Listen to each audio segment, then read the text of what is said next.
আমাদের দেশের কয়েকটা বিষয় নিয়ে চিন্তা করলে মাঝে মধ্যে আমিও একটু বিব্রত হয়ে যাই। আসলে কিছু কিছু জায়গায় আমাদের দেশের সাধারণ মানুষদের এত বেশি প্রবলেম, এই জায়গাগুলো আসলে এখনো সময় থাকছে।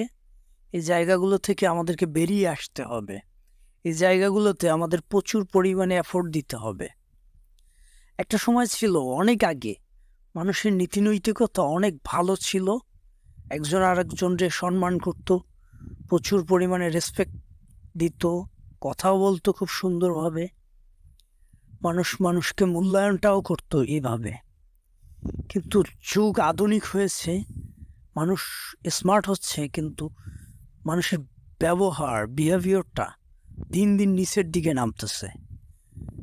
সচরাচর মানুষকে সম্মান দিচ্ছে না। এটা সমাজে সব স্তরে তৈরি হয়ে গেছে। আপনি ছোট বাচ্চাদের ক্ষেত্রে যাবেন, স্কুল কলেজের ছেলে মেয়েদের ক্ষেত্রে যাবেন, ওরা আরো বেশি রাফ, ওরা আরো বেশি উগ্র আচরণ করে।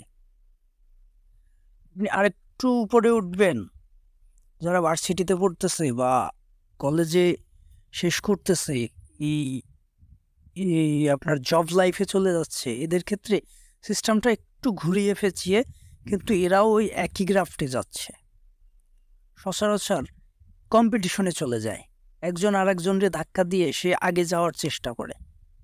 সিনিয়রকে সিনিয়রের প্রাপ্য সম্মানটা দিতে হবে, তাদের একটা রেসপেক্টের জায়গা আছে, সেখানে তাদেরকে প্রচুর পরিমাণে রেসপেক্ট করতে হবে।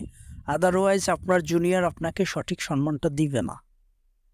এটা শুধু সম্মানের ক্ষেত্রে, এরকম আরও অনেক জায়গা আছে, যে জায়গাগুলোতে আমাদের সোসাইটি, আমাদের সমাজ, আমাদের দেশে প্রচুর প্রবলেম তৈরি হয়ে গেছে।